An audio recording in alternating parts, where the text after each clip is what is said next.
成婚那日，将其坠马，醒来之后全然忘了我是谁。他指着庶妹道：若儿才是我心中挚爱之人，你这女子为何要冒充我的心腹？我堂堂国公府嫡女，沦为了全京城的笑柄。2年后的一日，我外出替他祈福之时，偶遇刘匪，不幸丧命林间。死后我才得知，他一直未曾失忆。都说京城才女萧竹溪聪慧灵动，竟愚蠢到我一心中意你都瞧不出来。还是我们若儿聪慧，想出失忆的好法子，既成全了你我，也让我们能够留在国公府。江郎为何面带愧色？可是后悔了？江琪沉默了一瞬，他的委屈我来世再还，这一世我只要你。再次醒来，我回到他坠马那日，我未再执着，而是书信一封送往边境。又是戏言，可还作数？1月后，威名赫赫的沈大将军出现在了我的面前。萧竹溪，你可愿嫁我？大家好，欢迎收看皮皮听书。你是何人？为何要冒充我的心腹？明明若儿才是我心中挚爱之人，哪里容你来冒充？重来一世，江琪的话依旧刺耳。在场之人面面相觑，都安静下来看着我。我站在中间，身着不合身的喜服，更显局促。这喜服是成亲的前一晚江琪哄着我穿上的，袖口短了些，下摆一式。明明府中绣娘为我准备好了金丝鸳鸯的喜服，江琪却说这是他亲手绣的。好希儿，莫要辜负我的心意才好。有情人的话总是最珍贵，我也不忍服了他的一番心意。上一世我心疼他的伤口，竟忽略了为何萧竹若换上喜服之后会如此合身。只怕是这喜服从头到尾都不是为我而准备的。我在心里重重地叹了口气，直视着江琪的眼睛。你当真如此认为？江琪冷笑一声。我只记得我自幼同若儿青梅竹马，7岁那年交换了生辰帖，定下终身。今日原本是我2人大喜的日子，我不幸坠马，何故醒来之后迎娶之人变成了你？萧竹若自人群中迎了上来，她还是那副柔弱胆怯的模样，怯弱地伸出手拉了拉我的衣袖。嫡姐，齐哥如今失忆了，咱们还是不要刺激他的好，要不先顺着他的意思。你们之前那么相爱，日后你多加照料，慢慢来，他一定会想起你的。我低头轻笑，当着众人的面脱下了喜服。丫头连忙用斗篷将我裹了起来。既然如此，那今日便是你2人大喜的日子。这喜服你去换上吧。萧竹若眼里透露出了一丝欣喜，随即很好的被遮掩起来。嫡姐，我不是这意思，你知道的，我哪里敢同你争。江琪从榻上下来，将人揽在怀里，皱眉看我。你这人好生霸道，这喜服明明就是属于若儿的，是你抢了她的。我转身就走，回到房里换上了我自个儿的衣衫。萧竹若凄凄哀哀地换上了喜服，跟上一世一样，合衬得很。议论声纷纷传入我的耳朵。这是怎么回事？那江琪是老国公固有的儿子，自小被养在这国公府，明明该自个儿出去闯荡的，是同嫡女萧竹溪有婚约，才一直待在这府里。现如今入赘国公府，明明靠的是这嫡女，怎地心仪之人又变成了庶女？这萧竹溪也是糊涂，这白眼狼赶出去就是了，倒是当众脱下喜服，成全了这段，能怎样？傻呗。听了这些话，温竹若倒是先委屈上了。齐哥，他们说话好难听呀。2人身着喜服，仿佛一对对抗全世界的苦命鸳鸯。话明明不是我说的，江琪却把矛头都指向了我。自个儿没理，倒是指使他人做那长舌妇。抢人夫君的事情都做得出来，还有什么是你做不出的？我摇了摇头，差人将这满屋子的红绸都撤了。上一世我担心刺激江琪，硬生生地看着他们拜完了堂。饶是心中仿佛被撕扯那般窒息难受，我仍是忍着。父亲过世，家中无兄长，这国公府一直都是我在撑着。饶是指甲划破了手心，我也未曾失态。下人们利落地动作着，萧竹若委屈地落下几滴眼泪。江琪怒目看向我，你这是在做什么？奸计未得逞，非要毁了我同若儿的大婚才肯罢休。我回过身，好奇地盯着他。在国公府成婚，新郎须是入赘才是，而我是国公府的当家，入赘的自然是我的夫婿。这庶女是要嫁出去的，你们二人的大婚应当是在你的宅子，在我国公府做什么？萧竹若面色变得煞白，不拜堂了，今日不是我同齐哥儿的大婚。江琪还想说些什么，被萧竹若暗暗制止。不成婚，今日我便不能名正言顺地将二人赶出去。这么看来，萧竹若倒是比江琪要清醒许多。一场好好的婚宴潦草收场。萧竹若换下喜服，来到了我的院子里。一见我，他便委委屈屈地跪下。国公府人丁单薄，萧竹若是父亲外室所诞下的。5岁那年，生母病故之后，才被父亲带回府里。父亲生前淡漠，对我这个嫡女尚有一丝温情，对她只不过是吃饱穿暖便是。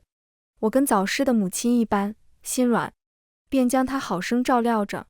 我及笄那年，父亲过世，整个国公府的担子压在了我的肩上，我更是将她视作唯一的亲人，悉心呵护着。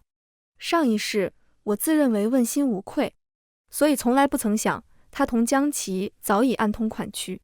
萧竹若每次做错了事情，便会如此，而我会将他扶起来，替他一一解决。这次我没有，只是端坐着，任由他跪在我的面前。他等了半天，不见我的动作，一咬牙，重重地磕了下去。今日之事发生的实在唐突，妹妹不是有意想要同嫡姐争抢些什么，实在是形势所逼。我是想着替你将齐哥安抚下来，日后再慢慢做打算。嫡姐可千万不要误会我啊！她抬头，泪眼婆娑地盯着我。我自小跟在嫡姐身边长大，你怎可动了撵我出府的心思？这话说的倒成了我的不是了。我还未开口，江琪便闯了进来。他一把将跪在地上的人儿拉扯了起来，面色不善地看向我。大夫同我都说了，忘了你是我的不是，你为难若儿做甚么？他虽不是同你一个娘亲，却也有着一半的血亲关系。你这人居然如此心狠！纵使我迎娶的人应当是你，可我如今失忆，想来也是老天爷的意思。我对你没有半分情意，倒是离不得若儿，说不定还算是拨乱反正。大不了我同若儿搬出去就是，何苦在这里任你羞辱？萧竹若做出惊恐的样子，慌乱地想要捂住他的嘴。齐哥不可胡说，你心悦之人一直都是嫡姐，只是如今受了伤才会说这些的。倘若日后恢复了记忆，你定是要后悔的。他一边说着，一边用余光偷偷观察我的反应。再者说了，我这辈子是离不开嫡姐的，她待我如此的好，我怎可离开？若儿，你就是太善良了。我不语，只是静静地瞧着这出戏。上一世，他们二人也是这样，在我面前一个唱红脸，一个唱白脸。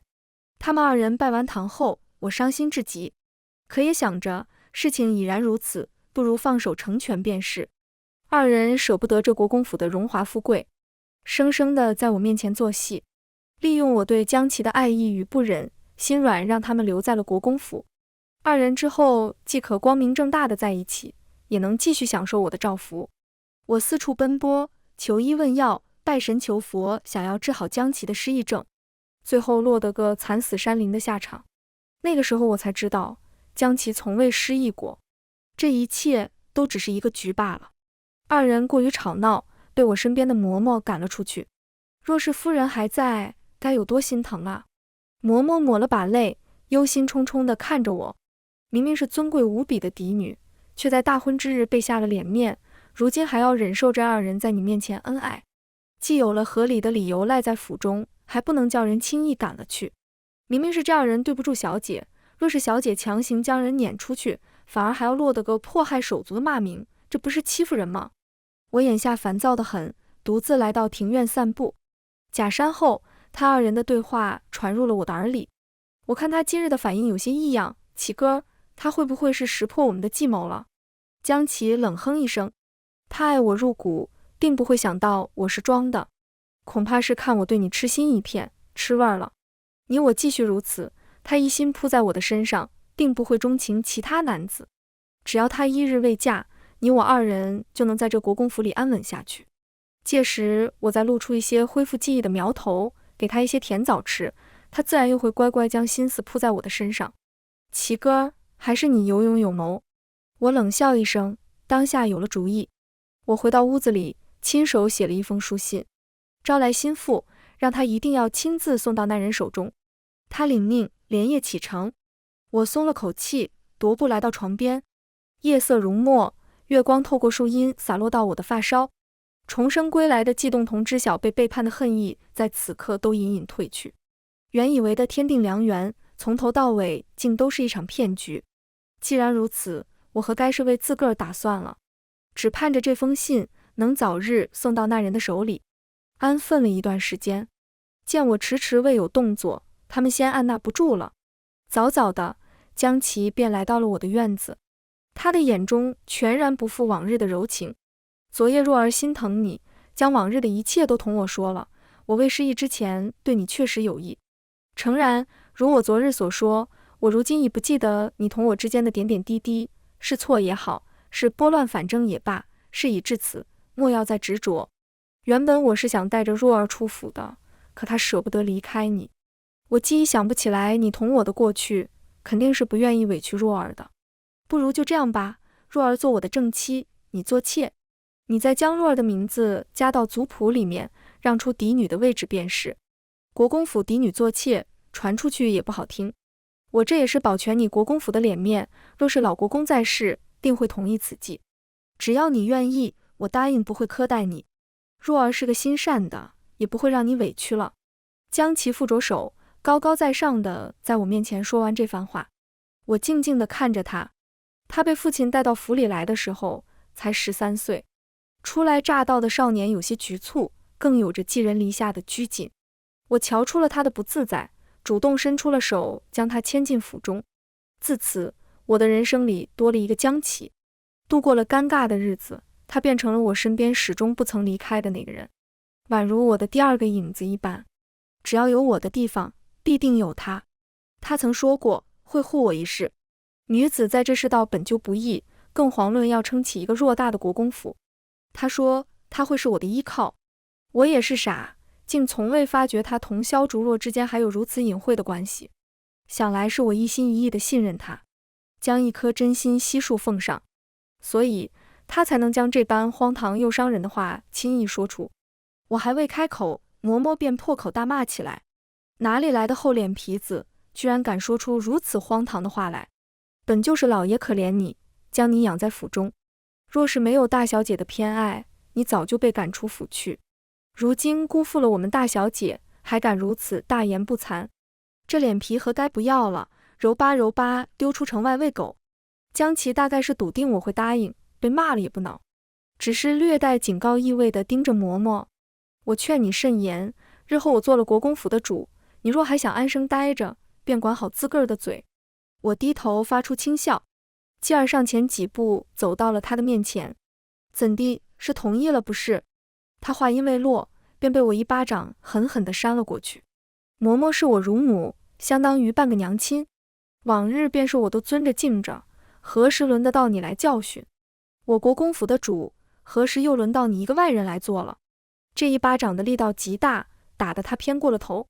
他捂着脸，不可置信地看着我。你……张口半天，却找不出合适的说辞。不远处，一抹嫩黄色的身影快速消失。萧竹若看着我动手了，顾不得自个儿要出场，直接逃了。江琪忽地放下了手，似笑非笑地盯着我。我知你为何突然如此跋扈了，是想借此逼迫我只要你一人吧？他重重地扶了扶衣袖，不屑地冷哼一声。我告诉你，你这是痴人说梦。你愈是这样，我就愈发的怜爱若儿。既然我给了你台阶你不下，日后别哭着来求我。说完这话，他便扬长而去。嬷嬷红着眼眶将我护住，如今竟让这白眼狼如此折辱。府中事多，我亦不想看着这二人。趁着天色正好，我便出府来到了郊外踏青，散散心也是极好的。只是没想到，他二人阴魂不散地跟了上来。嫡姐，我皱着眉头向身后看去，萧竹若拉扯着江琪朝我走了过来。你们过来做什么？萧竹若上前来挽住了我。听管家说，狄姐今日出城踏青，往日都是有我陪着的，今日怎可让狄姐独自出门？他看了一眼江琪，暗暗地朝他使着眼色。这个地方，狄姐跟齐哥曾经来过多次，我想着带着他一起，也能让他早日想起狄姐。自上次被我打之后，他就未曾再出现，想来是被萧竹若说服了。此刻虽然别扭扭的，但到底没拒绝。他走上前来，却不看我。听闻往日你我常来此处，想必你也无法将我忘怀，何不如遂了我之前的提议，这样对大家伙都好。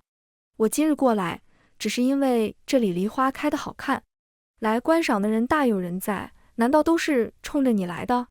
我厌恶他的自大，不等他说完，便打断了他的话。你……他起了怒火，咬牙切齿地看着我。萧竹溪，我劝你适可而止，不想被破坏心情，我转身就走。萧竹若忙跟了上来，饶是我冷脸，他依旧坚持不懈着。狄姐莫要动怒，我会好好劝劝齐哥的。你俩本就是两情相悦，为了一场意外如此生疏敌对，属实是可惜了。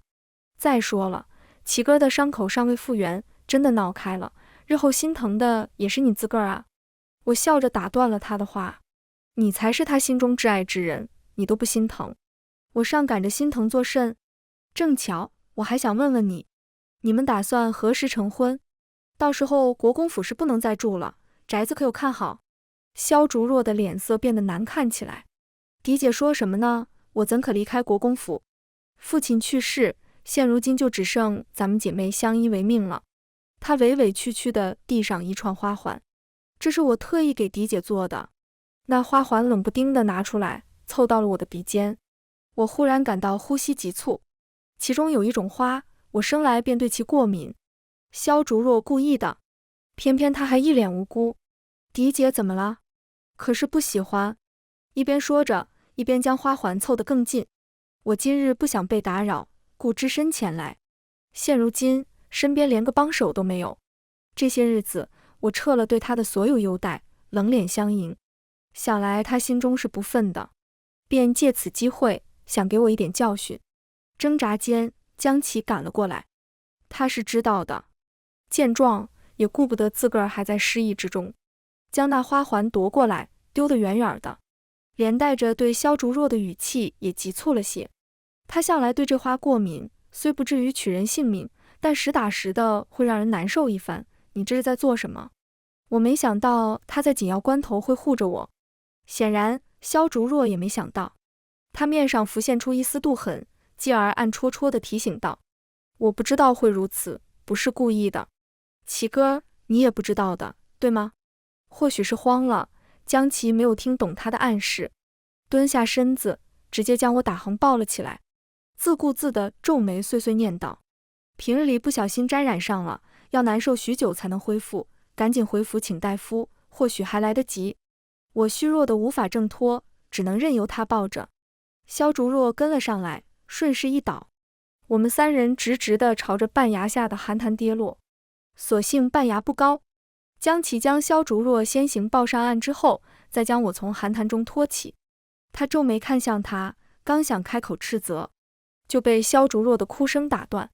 呜呜，我不是故意的，我担心狄姐的安危，跑得急切了一些。呜呜，眼下可如何是好啊？他哭得梨花带雨，软了江琪的心。罢了罢了，你也不是故意的，莫要哭了。我浸在寒潭中许久，过敏的症状缓解了一些。此时环抱着湿透的自己，冷冷地看着二人，许是冷静了下来。江琪意识到了自己的行为有些不妥，他即刻皱眉看向我，何故流露出这副眼神？若不是为了救你，我们何须落到如此田地？当真是任性不堪，一个人不声不响地跑来这地方。若儿放心不下来，才会拉着我一同来找你，你惯会给人添麻烦。一番话，将责任全都推到了我的头上。萧竹若适时开口，也不怪狄姐，眼下只能看看如何才能上去了。江琪皱着眉查看周遭的环境，忽然发现了一株结实的藤蔓，顺着那藤蔓倒是可以上去，只是我一次只能带一人。先带狄姐上去吧。萧竹若委委屈屈地开口。江琪皱眉，深深地看了我一眼。你自小身子孱弱，如今泡了寒潭水，更是耽误不得。我先送你回府，再来接他。可是这……我意已决，就这么说定了。更何况，若不是来找他，你本不应该受这番苦楚的。饶是早就知道了他的选择，此时心里还是不免有些难过。明明不是我的错。他自个儿抓好藤蔓，又将萧竹若固定好，然后看了我一眼，你且等着，我等会儿便来救你。我闭上眼，将头埋在了膝盖处。不知道过来多久，身上的寒意愈发的趁着，鼻尖的钝涩感传来，窒息感越发汹涌。天色渐晚，依然无人前来救我，恐惧感后知后觉地传来。重来一世，难道依旧要如此窝囊地死去？上一世在林间凄惨咽气的绝望，同如今的场景相融合。我颤抖地将自己团得更紧，彻底陷入昏暗之际，一个温热的怀抱将我拥住。我极力地睁开沉重的眼皮，一张熟悉又陌生的脸映入眼帘。阿西，你可还好？对不住，是我来晚了。陆云峥。那封信终究还是送到了他的手里。再次醒来，我已经回到了府中自个儿的闺房里。嬷嬷端着药碗进来，一口一口地喂了下去。陆将军这次回来的匆忙，意味情止。听大夫说你没事，这才进宫同官家解释去了。话音刚落，门外便传来了动静。方便进来吗？是陆云峥的声音。嬷嬷赶忙去将人迎了进来。他风尘仆仆地踏过门槛，自嬷嬷手中接过了药碗，亲自喂我。嬷嬷有眼色地带着人退下，将空间留给了我们二人。一言不发地将药喝完，我实在是止不住内心的担忧。当初写信的时候想得简单，忘了如今他驻守边境，非诏不得回京。你擅自回京，官家可有发怒？他细心地用罗帕将我嘴角的药渍擦拭干净。你且放心，无碍。原本启程之时，已经飞鸽传书回京，只是唯恐耽误，才来不及等圣旨到，便先行启程了。我只带了2个心腹随从回京，大军都在边境待着，官家那边挑不出错来。现如今两国签订了停战书，不会再打仗了。官家原本就想我回来护卫攻防，原是我自个儿不肯罢了。现如今骁骑大将军已经出城，接替了我在边境的官职，日后我可安心待在京中。听他如此说，我才松了一口气。边境风吹日晒的，既然官家早有此意，为何不肯回来？他将药碗放置在旁边，定定地看着我，不愿回来，眼睁睁地看着你嫁人。他的眼神太过炙热，烫得我不敢直视，遂低下了头。算起来，陆云峥才是真正与我青梅竹马的那一个。他3岁那年，母亲有了我，在我从娘胎之时，他就被灌输要这一生是要护着我的。后来他随着陆老将军去了边境，我身边有了江琪。待他回来之后，我的一颗心早已经扑到了江琪身上。他未曾说过什么，只是在确定了我的心意之后，将荷包还给了我。从此自请圣旨，永世驻守边境。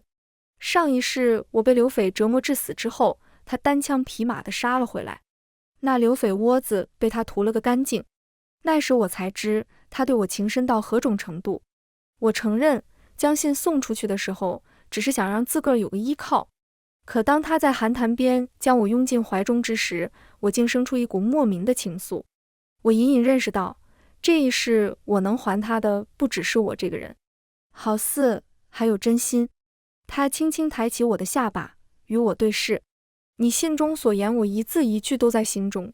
往日说要娶你，从不是戏言，而是句句肺腑，出自真心。萧竹溪，你可愿嫁我？我用视线无声描绘着他的面容，随即重重点头。两两相望之间，江琪闯了进来，依旧是没有叩门，没有询问，就这么堂而皇之地闯进了我的闺房。昨日回府之后，若儿起了高热，故耽误了些时辰。等我回去找你的时候，你已经没在半崖之下。我匆匆回府，恰好遇到了陆将军抱着你回来。见我二人如此亲昵，江琪眼中染上一丝不悦。他大步走上前来，意有所指地开口：多谢陆将军出手相助。只是这是姑娘的闺房，将军待久了不太合适，还请将军移步前厅，国公府自会好生款待。他这突如其来的占有欲着实可笑。见他如此，陆云峥皱眉站起身来。阿西日后会是我的夫人，我就踏实自然，何时轮到你来道谢？江琪的面色蓦然沉了下去。陆将军，这玩笑可开不得。我敢在陆云峥面前率先开口。他说的是事实，如何就是玩笑了？这番说辞显然让陆云峥很开怀。他挑眉看向我。当初国公大人看在故友的面子上，将故人之子收养在府中长大。按理来说，如今这个年岁应当是外出闯荡才是，何故还赖在府中？江琪面上有些挂不住。陆将军说话未免忒难听了些。我捂嘴轻笑出声，倒也是事实。你还不知，如今他同府中庶妹好上了，等找到宅子，自会搬出去的。原来如此。陆云峥了然地点了点头。江琪的脸色彻底沉了下来，他看着我，欲言又止，最后在陆云峥的注视下，只能不甘心地退出去。他走后，陆云峥卸下面上的寒意，满眼柔情地看着我。等你身子好了，我带你进宫请旨赐婚。我点了点头，压在心头多日的阴霾，似乎随着他的归来渐渐消散。自陆老将军去世后，陆云峥也长期不在京中。将军府闲置多年，如今已是杂草丛生。同官家商议好之后，陆云峥便忙着重新修葺将军府。我倒是不打紧，总不能让你嫁过来之后委屈了。陆云峥笑着同我说道。我也不矫情，笑着随他去了。等陆云峥不在的时候，江琪才在我面前出现。他沉着面色，极力掩饰着眼中的慌乱之意。萧竹溪，你若是想随便诓个人来激我，那么你就错了。你最好莫要生这些心思，将我之前的建议好好考虑。你我之间还有回头路可走。我还未开口，萧竹若便不知从哪儿窜了出来。自上次害我之后，他一直都躲着我，向来是我身边多了个陆云峥，他们按捺不住了。狄姐，你这样是不是有些过了？琪哥是失忆了，才会如此对你。可你好模好样的，怎可用自个儿的声誉来气他？你当真要将你们二人的情谊生生掐断吗？去而复返的陆云峥恰好听到此话，他冷笑一声，踱步来到了我的身边。官家的旨意不日便会送来，本是两情相悦的御赐婚事，到了你们口中却如此不堪，怎地是想在官家面前辩驳一番不成？陆云峥是在战场上厮杀过的，自带一股杀意，除了在面对我的时候，他从未掩饰过自己身上的这股子气息。只淡淡的扫视一眼，便让萧竹若软了腿脚。他无助地看向江琪，江琪却愣在原地。不可能，明明该是我的，又怎会有圣旨赐婚？不应该是这样的。陆云峥听到了他的呢喃，顿时面色变得不善。我同阿西成婚之后，他自会搬到将军府去，这国公府的宅子就成了他的私产。如今既你二人有意，趁早搬出去的好。萧竹若大惊失色，不可，国公府亦是我的家，怎可？好。他话还未说完，便被江琪打断。他的眼神直勾勾地看向我。萧竹溪，你莫要后悔。说罢，便拉着萧竹若扬长而去。我想不通，究竟是谁给他的自信？到如今，他还觉着是我在欲拒还迎。解决了这两个烫手山芋，我不自觉地松了一口气。原以为的难题，就这么被陆云峥轻松解决了。他们自个儿走的，骂名怎的也落不到我头上来。如今安心了吧？我笑着点头。将军府很快便修葺好了，同时赐婚的圣旨落到了国公府。如今国泰民安，陆云峥身上的担子倒不是很重，只需每日护卫宫房，余下的时间皆可来寻我。我们双方皆无长辈在世，皇后娘娘与我母亲生前有着手帕交的情谊，便接手替我张罗起婚事来。她见到我时，露出了欣慰的笑意。本宫原就不看好你同那江琪，当初还闹出了那等的笑话。你委屈得很，如今陆家儿郎是个好的，你母亲在天之灵也可宽慰了。是啊，人人都不看好江琪，偏偏上一世的我执着，非要寻个结果不成。如今才算真正的拨乱反正。婚事由皇后娘娘张罗着，倒也不用我多加操心。闲来无事之时，陆云征便陪着我去街上闲逛。我们一路走走停停，竟遇到了许久未曾谋面的江琪。他见我，先是愣了一瞬，随即露出了一丝笑意。只见他快步走了上来，堪堪停在了我的身前。今日多思，好似想起了些什么。你且看看，这是不是你中意的？江琪自身后拿出一根簪子，只需一眼，我便认出了这是上一世我最珍爱之物。这是上一世江琪在佯装失忆后，为了稳住我送的。上一世他们也是这样，让我受尽了委屈，又在我决心放弃的时候给我一点甜头。根簪子是仿照我母亲逝世前送给我，又不巧遗失的那根。看着江琪势在必得的模样，我轻轻摇了摇头。此物我并不喜欢。江琪的笑意瞬间凝固，慌乱之情溢于言表。不可能，你明明喜欢得紧。他固执地上前，企图让我接受。这个举动惹怒了陆云征，他大步上前，直接将他推出了好远。他说什么你听不见吗？还敢叨扰？江琪，你是不是真的活腻歪了？江琪狼狈地跌坐在地上，不可置信地看着我。见我面色平静，他慌乱地爬起来。见他仓皇离去的背影，我的内心毫无波澜。陆云征走上来，递给我一样物件。我定睛一看，竟然是我当初遗失的那根簪子。明明已经遗失许久，你怎么会？我欣喜地接过，细细抹挲数遍。陆云征笑得温柔。我知晓这是你母亲留给你的遗物，得知你遗失之后，我便差人一直在寻找。幸好在一流窜小贩的手里看到，便高价买了回来。还好能够名正言顺地送到你的手里。我看着他，眼中升起一层薄雾。他对我远比我想象的还要好。我难忍心中悸动，将自己揉进了他的怀里。他抱着我，轻声安抚着。这一世我总算是做了最对的选择。大婚前夕，江琪找到了我。他似乎现在才意识到我是真的要嫁人了。江琪佯装镇定地看向我，眼中恢复了往日的深情。阿西，我的记忆恢复了，你可愿为我抗旨？我保证，日后定加倍珍视你，以弥补这一段时间的过错。我笑着看向他，如今我有了好的归宿，为何要为了你抗旨？你不是口口声声说挚爱是我那庶妹，如今还找上门来做什么？江琪眼中闪过一丝慌乱。不是这样的，你听我解释。日前所言，不过是因我失忆，我中意的一直都是你。阿西，你才是我心中唯一的挚爱，他又算得上什么？还未等我开口嘲讽，一道凄厉的女声便直直传来。江琪，你这个负心汉，当初明明是你带着我离开国公府，如今撇下我巴巴的凑上去，你把我当成了什么？江琪愕然回头，只见萧竹若宛如疯妇，直直地冲了上来。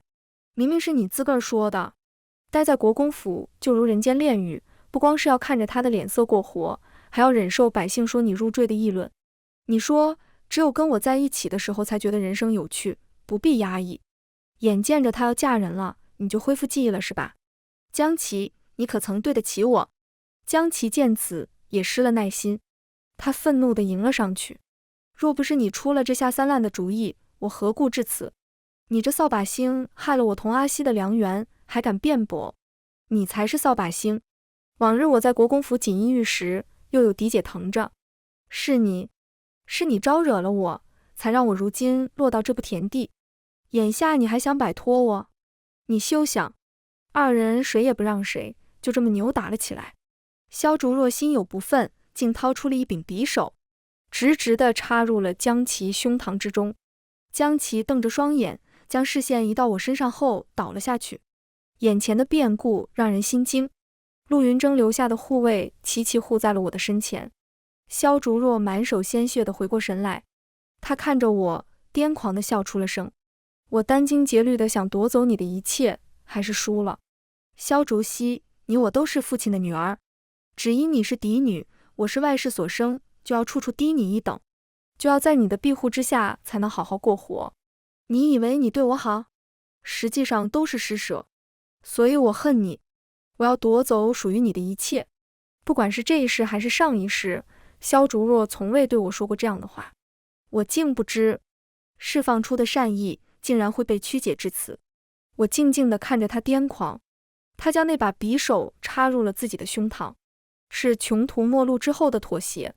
一切归于平静，一双无温热的大手捂住了我的眼睛。别看，他说。大婚顺利举行，那日我同陆云峥都很欢喜。转眼数十载过去，我们都成了白发苍苍的老者。很庆幸，这一世我终归是平安康健。陆云峥待我极好，上一世的不幸似乎百倍千倍地弥补了回来。想什么呢？孙女还等着我们陪她放风筝呢。陆云峥朝我走过来，我回过神来，想着应了一声，来了。全文完，皮皮听书感谢您的观看，每天上新精彩小说，喜欢就订阅吧。